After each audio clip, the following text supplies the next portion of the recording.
There's been a lot of disappointment to go around for the 2020 Minnesota Fighting Vikings, just falling, stumbling, bumbling out of the starting gates for the 2020 season. So, who is the most disappointing? Here are the top 5 most disappointing Vikings so far this season. Now, taking out the rookies, taking out the guards. Well, rookies, they don't play them anyway, as well as the guards. Everyone knew they're going to be bad, so it's whatever. Now, this list is not a hate list. This is not a calling you out list. This is a come on list. This is a I'm not mad, I'm just disappointed list. This is a you are literally too talented to let these 2 games define you type list, and hopefully you step it up the way that we all know that you are capable of. So let's dive into it. Number 1, Ifeadi Odenigbo. This one hurts. Ifeadi's my guy, the Pride Northwestern. So with Daniil tweaked up, as well as Yannick Ngakoue new, Ifeadi was supposed to be that dude who stepped up. Not the fool's gold. He was supposed to be real gold, but he hasn't quite done it yet.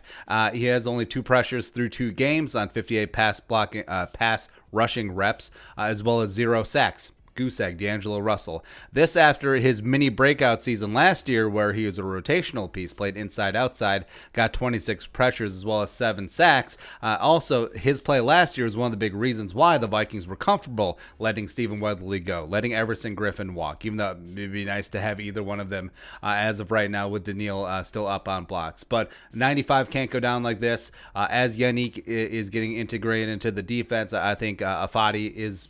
He's got to be pretty pissed off. Like, he knows that this is his opportunity, and Daniil Hunter potentially could be back soon, but hopefully 95 will start getting this thing going inside, outside, wherever. Just get after the quarterback. Next up, disappointment number 2 for the Minnesota Vikings so far this year. Holton Hill.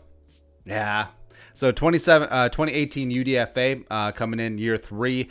Elder statesman, the rugged veteran, the guy who's been here in the system for 3 years, along with Mike Hughes. Mike Hughes has been meh, and now is out with a broken friggin' neck. So Holton Hill, yikes.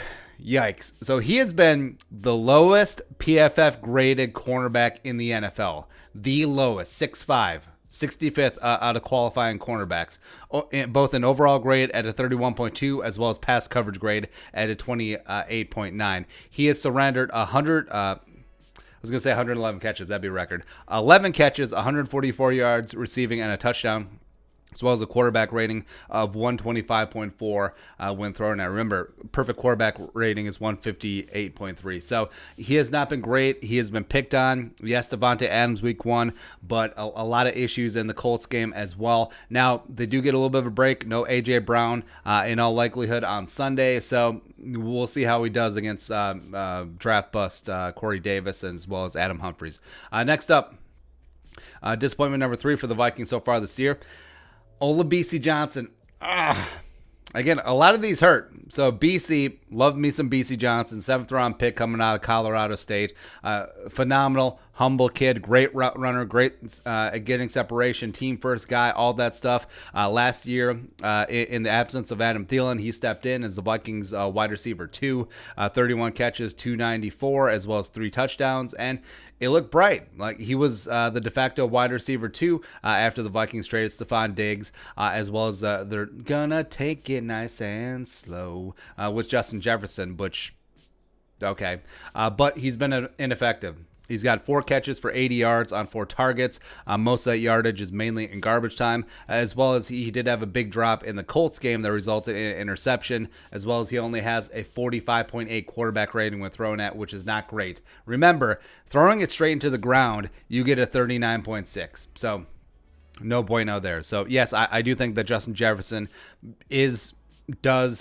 will get some more work as that wide receiver too. I think that BC still has a big role to perform. I think that he is a very solid possession receiver. I think eventually, once Adam Thielen hangs it up, if Jefferson pans out the way that we expect him to, it will be like a Jefferson and a BC mixture. So a lot of talent there, just hasn't really got it done through 2 games. Next up, disappointment number 4 for the Minnesota Vikings this season. Irv Smith Jr., similar to BC, was supposed to break out, supposed to be a nice middle of the field, down the seams target for Kirk Cousins. Now that passing game has been atrocious so far this year. But Irv, only 2 catches for 14 yards on 5 targets, as well as a pretty Un Paquito, 47.9 quarterback rating with thrown at. Also, he's had 2 penalties on him this year. And also his pass blocking has been less than ideal. And even though the Vikings do run a lot of multi-tight end sets, Irv Smith has been on the field quite a bit. Hasn't really done a lot so far. And you can tell that he's getting frustrated. He's too talented to go down like this. So hopefully he gets it together. Lastly, disappointment number 5 for the 2020 Minnesota Vikings.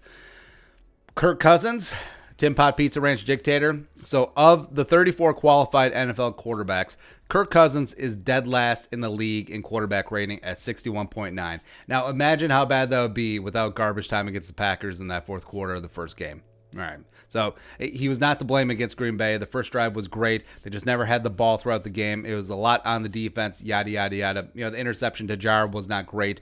The safety is like, whatever, who cares, blah, blah. Get it. But that game against the Colts was absolutely god-awful. It may be the worst game I've seen a Vikings quarterback play. And I watched, what's his name?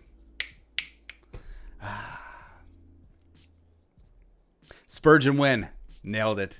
Just right there. So how do you have 113 yards passing in an NFL game with garbage time?